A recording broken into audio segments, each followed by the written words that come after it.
This is Gerald Jovan. As long as I have some time left, I can also give you more examples of letter combinations that show how words as these letter combinations also show a certain form and formation process and the content.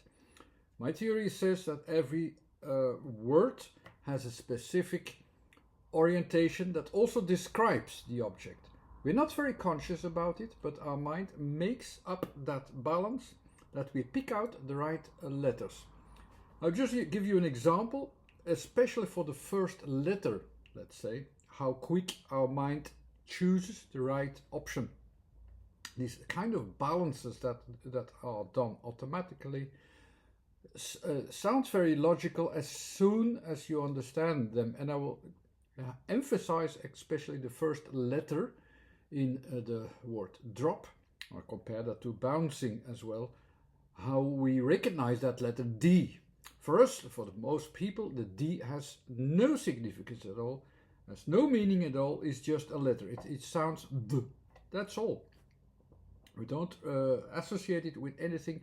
It's completely unconscious, but we do associate it with a specific sort of orientation which exactly fits with what it should fit to. And that's what I'm going to demonstrate here. I have a scheme over there which also shows you how each letter is fitting into a certain category, in a certain numerical order, in a certain balanced order. This order is 3 times 3 with 3 different focuses. And the kind of focuses that we have in the 3 categories are actually, it is decided by our mind that this makes a distinction in these one of these 3 categories all the time, and in the sort of balance between all these categories. Now, these 3 categories can be defined into these forms, let's say. So when I can find a direct focus in space, I have that direct focus where I can start from. These kinds of positions, they correspond to the first 9 letters in the numerical order of organization, and they organize themselves in an almost geometrical way how you can use them. And that's also why they are chosen into that balance, and you pick out these letters because they fit to it. Why they fit to it, it's not something to explain now. Second category defines what we notice in a completely different way, and it is described by the second drawing. We notice not a steady form, so something is moving, something is changing, and our attention is already different. Our attention goes to the changes. It goes to changes also in the perspective of timing. So again, this is a kind of focus which reorganizes the things completely different, because it deals with timing, before, after, from here to there, from a form and not a form. These kind of contradictions, dualistic contradictions, are completely different from the way of thinking of focusing immediately on the thing itself, where we can use it immediately as it is. Or the third category, where your focus is actually going to be divided a little bit, it's confused a little bit, because the contours are vague, so you can't focus sharp in the middle. You cannot sharpen yourself by movement of your eyes from left to right to see, okay, where does it go to? We don't see that very well. And these are the vague contours that we have that are part of what we see. And so we have to reorganize our mind differently to see, okay, what do I have here and how can I organize it? It's a different way of organization. Again, it has also 3 dimensions of organization, which I described very well elsewhere. I'm not going to talk about that.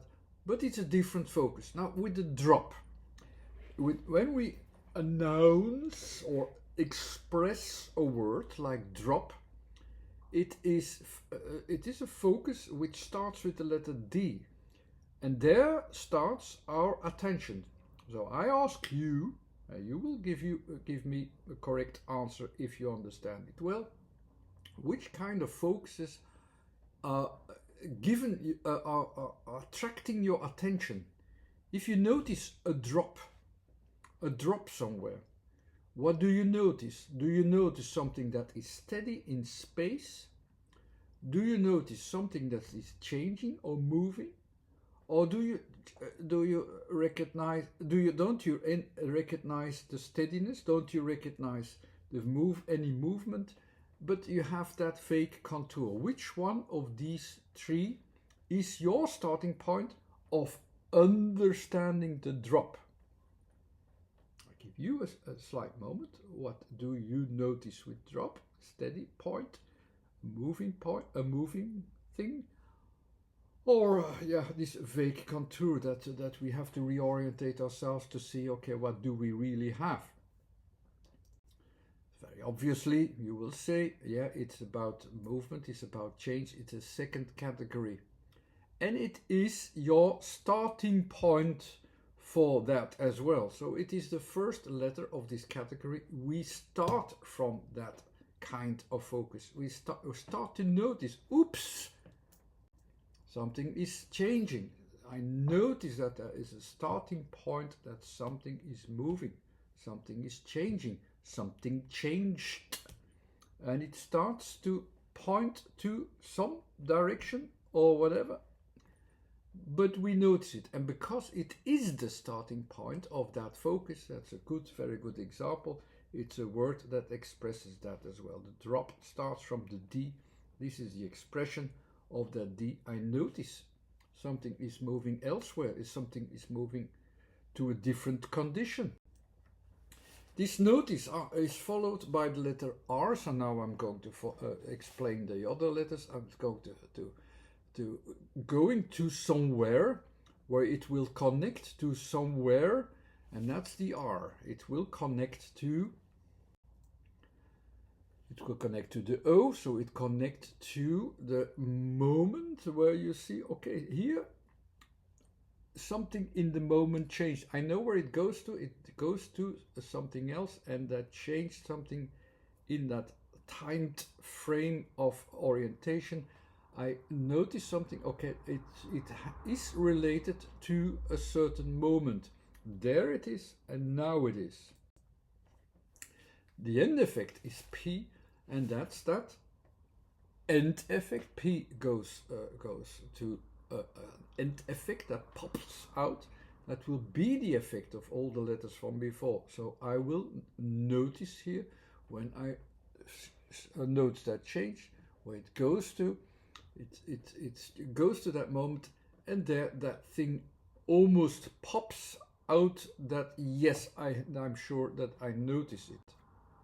That notification of the P is always noted in a vertical sense. So you could say, okay, that thing that pops out is the most important because there is where I realize it. But it's also about the drop, is also about the initiation from D to R to connect to the moment that pops out. So it's that whole process that is still important. And that's what you have then. You start from somewhere, you notice, yeah, okay, something is dropping down, and it drops to a certain moment. I realize that in a certain moment, and something comes out at a moment, and I say a little bit like, oh, oops, something changed. And I almost like feel like I lose the grip because it's no longer within my strong grip. It almost falls out of your focus, but you immediately have the result. Oh yeah, I know what it is. It changed. That's what is related with these letters and letters focuses. I didn't go very deep into it. But that movement that you see there is certainly there. Different with bouncing. also here, the first letter with bouncing is much more focused on the not on movement itself as a starting point, but we really have we know that the bouncing is onto an object, and we focus onto the object where the bouncing is performed upon. We're not going to see okay, we're not moving our focus by following the movements. We're not surprised by it. We're having a controlled vision of where the bouncing appears, and it appears onto a physical object. We sense that object different from drop. We no longer focus on that object because we're almost losing it, because it's moving. Oh, where does it move to? So that's why movement is important for the first word, and here the movement is secondary. It's a pressure from the form itself, which with ow changes, the pressure changes, comes to a certain point where it comes together in N, will have its effect. This effect will go always back in. It will have a counter effect. It will have a feedback effect. That's what the S is about. That's the position in the scheme. That feedback process goes back in, and then in the end, actually, after I is that interaction. Interaction, which I explained a lot of times before. It has an initiator and it has a feedback process that you feel in another field, in a materialistic way, or in a different way from the two values that are confronted and that are sensed in an interaction. So that bouncing is very physical. It starts physical with the B. It continues to be physical. It's not much more than that small bouncing effect that you see here expressed very superficially, but you can understand it. I gave some extra focus to the letter D and to the letter B to note the difference. Didn't give much attention to the other workouts because you could even overdo that as well, but it's not necessary. This was also intended simply to make you understand that our mind finds out that balance quite quickly. What kind of balance do I have here? Is that something more about movement? Is that something more about something physical? You make up that difference quite quickly. That's why we actually unconsciously very well know the difference between a B and a D, for instance, and that is also something that I wanted to explain here quickly in a short video, just to give you this notice about that. And I hope you also understand a little bit better how the whole system works as well, of your focus of your mind onto an object and onto letters, and how these letters express themselves via these letter positions, and how they fit always with the words. Okay, thanks again for watching. Bye-bye.